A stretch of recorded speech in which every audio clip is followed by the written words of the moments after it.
MultimediaJay Radio Style.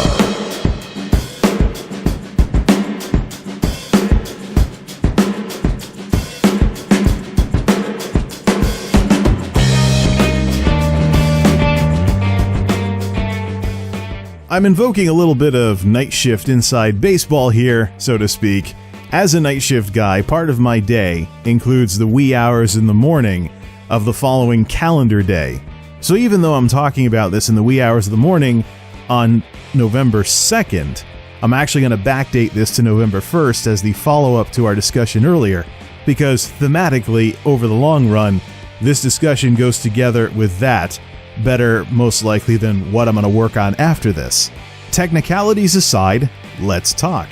Because Blizzard has tried to keep the hype train going, even as the WoW stages have gone silent after day one of BlizzCon. And basically what's going on is, I'm a night shift guy, and there's obviously some night shift folks on the Blizzard teams who have been hard at work on the social media side of things, the forums, and even the website.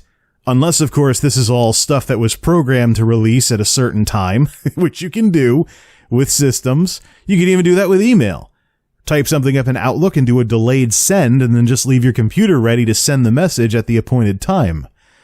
But what's happened is, as the hype stages have gone silent after day one of BlizzCon, the website for World of Warcraft is updated to reflect Shadowlands, and other information has been being released via blue text, which makes its way over to MMO Champion, as well as, other places around the internet.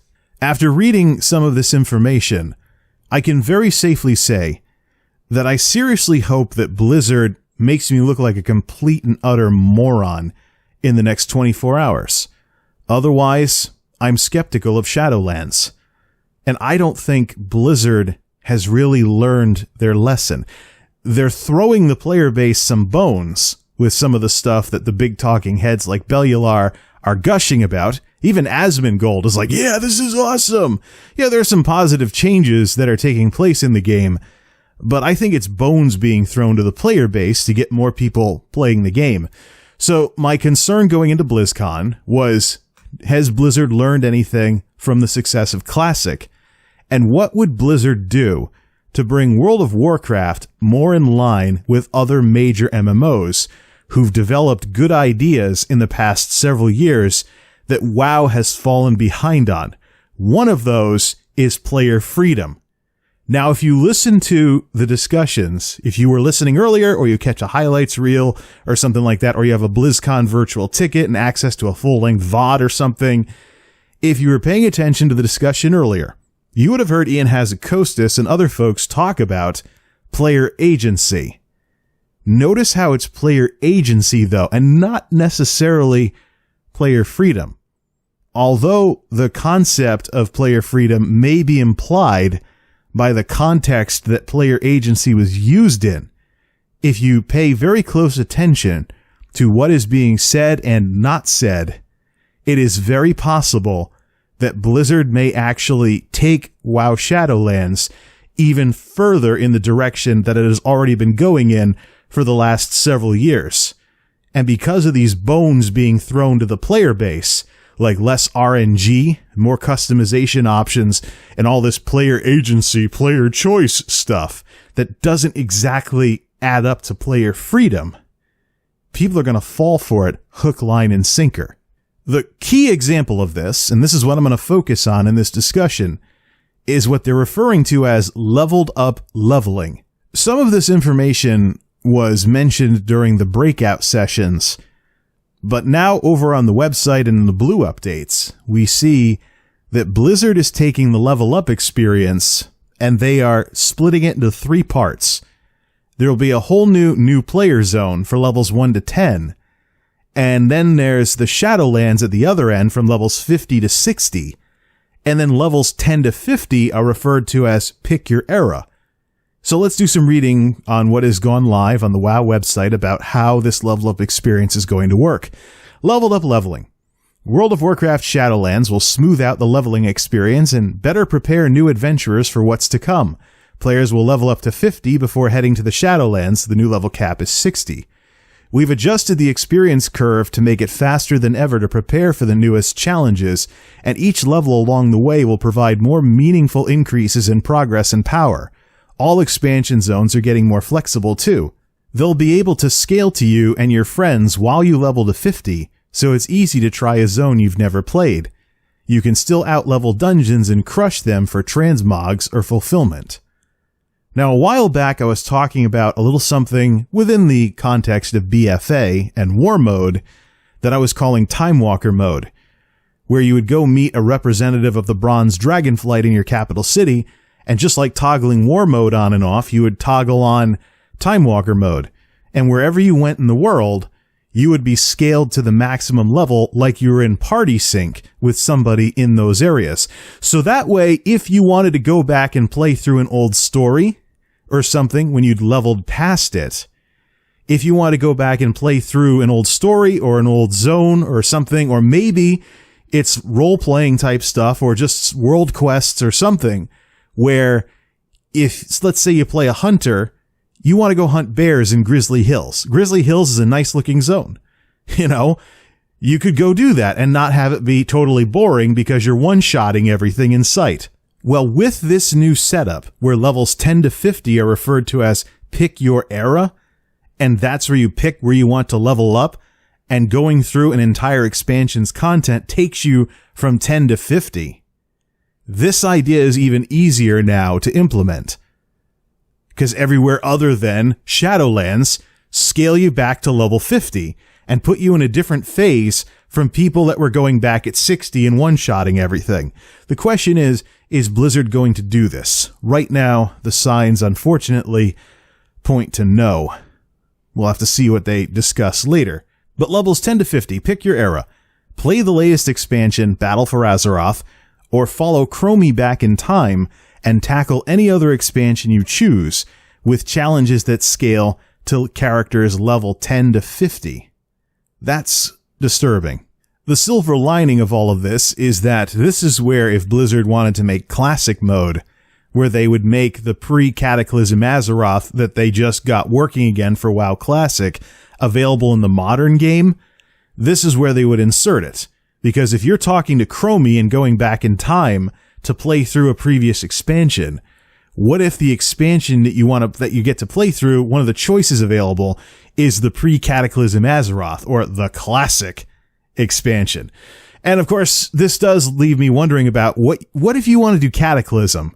Can you choose between the zones themselves for Cataclysm, like Hyjal and Deepholm and Vashj'ir and, you know, Twilight Highlands, or Uldum with its Indiana Jonesy storyline in there, which was awesome, by the way?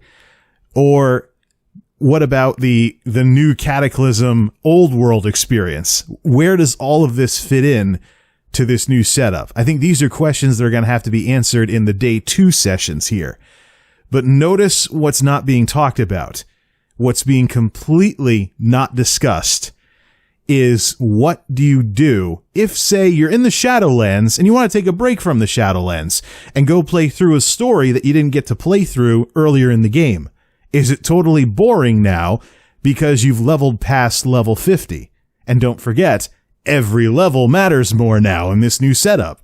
So the gains in power and abilities and things like that, that's going to matter even more than it has previously. It's important to remember, folks, that this is all stuff that's in development and subject to change.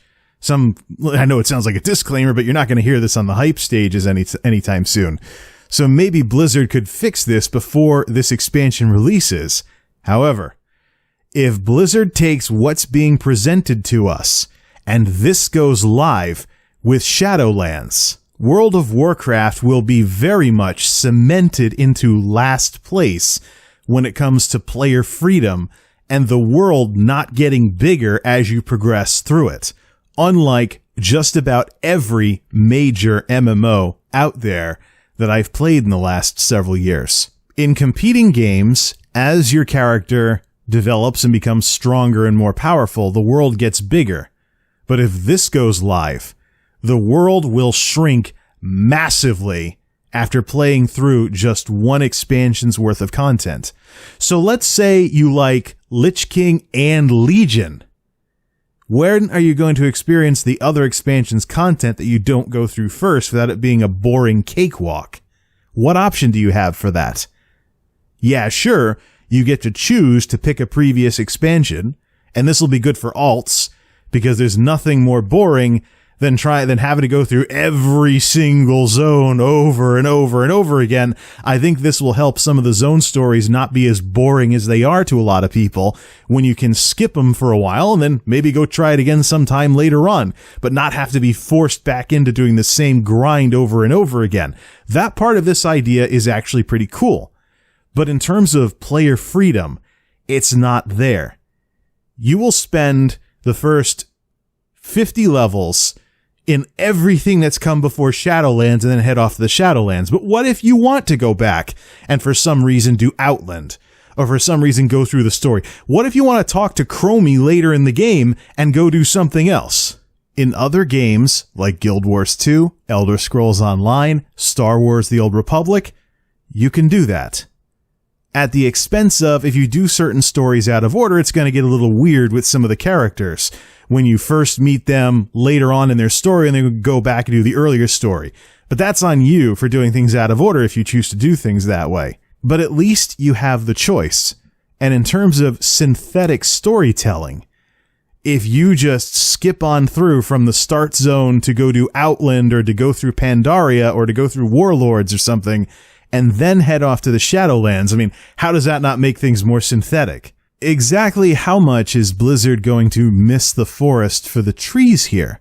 Especially when the option of turning on scaling and making it something players can choose to do would actually make World of Warcraft better at player freedom in that respect than the other games out there. You have the button that drops you down in Final Fantasy. There is mandatory down leveling in Guild Wars and Star Wars The Old Republic.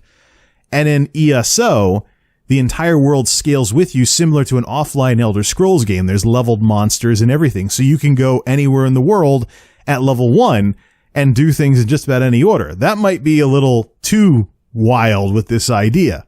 If the World of Warcraft brass wanted to be clever and have it actually work and make something more interesting in World of Warcraft than other MMOs, then they would take this into account with that level 10 to 50 thing.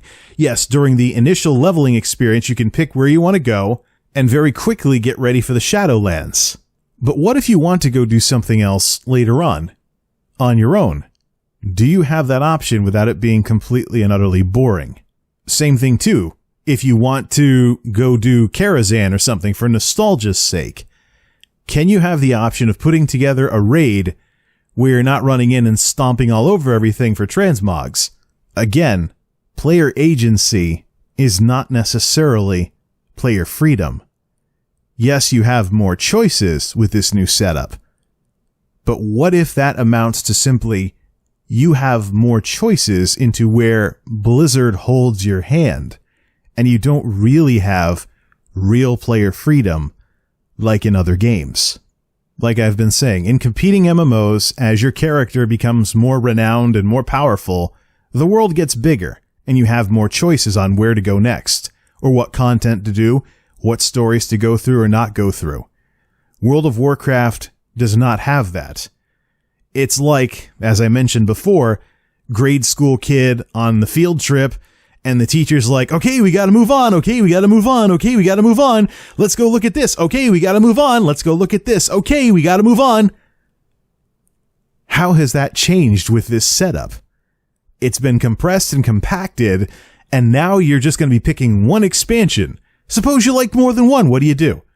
Face roll one later on, freeze your level at 50 and deliberately put off going to the Shadowlands because you liked that story in Pandaria or something enough to want to go through that before you head to the Shadowlands? So what has Blizzard really learned here? I see Blizzie knows best in this new setup. So now I'm going to sit back and hope that I get made to look like a paranoid moron between the deep dive discussion and the Q&A and everything else that goes public before this conference comes to a close. But if you look at what I was tweeting earlier, it really did seem like Blizzard was finally understanding what player freedom is all about.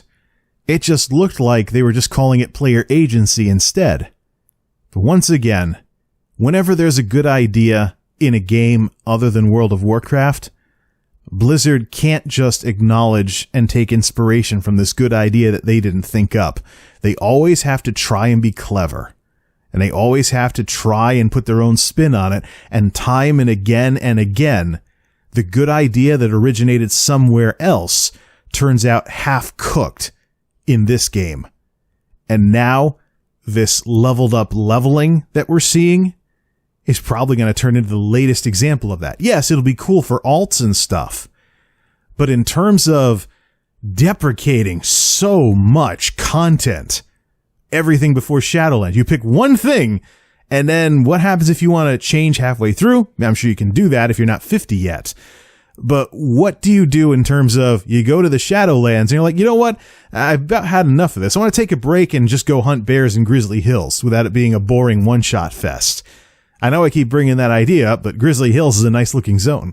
I'm sure there's other folks that have some favorite zones too that they wish they had a reason to be out in, whether for world quests or what have you. But I think that Time Walker mode is still something that should somehow show up in this game, especially if we're talking about Chromie for the levels 10 to 50 thing. But if we're going to go to all the trouble to make the game so synthetic that you can just pick literally any previous expansion for levels 10 to 50, which still leaves unanswered questions about the old world, pre and post Cataclysm, but we'll let that slide for now. But if we're going to make this game so synthetic that it's this generic 3-step process, new player area teaches you how to play the game, you have your first mini dungeon, etc., then you get to literally pick anything, and then after that story concludes, you go straight to the Shadowlands. If Blizzard is willing to make this much of a jump, I should be hearing about a way to access pre-Cataclysm Azeroth, whether it's through Chromie or someone else, and I should be able to hear about an option for player voluntary scaling in a separate phase so that you can do previous content that you're also interested in anytime you want. Or if you just want to mess around in a zone, you can do that without one-shotting everything in sight. But if people want to do that, they have the option for it. These kinds of fine details would be player freedom. But so far from what I'm hearing after BlizzCon 2019 Day 1 and the press releases that have taken place afterwards, the player agency that seems to be the buzzword of the convention when it comes to WoW and we're going to make Shadowlands so much better, just doesn't mean the same thing. We'll see what happens. Here's to hoping that Blizzard makes me look like a complete paranoid moron sometime in the next 24 hours, because that would be good for the game if they made me look like an idiot. And I will very gladly, if they do so, come on here and say, Blizzard made me look like an idiot. Woohoo! Or something to that effect. So let's see what happens with BlizzCon Day 2. I hope I get embarrassed. It's not very often that I hope I get embarrassed all to heck. This is one of the wild exceptions. Oh boy, fingers crossed for what's next. I'll go play some other games for the time being. Even the crew, too, is looking a little more interesting these days. Whatever. Till next time, this is MultimediaJay, signing off. Thanks for stopping by.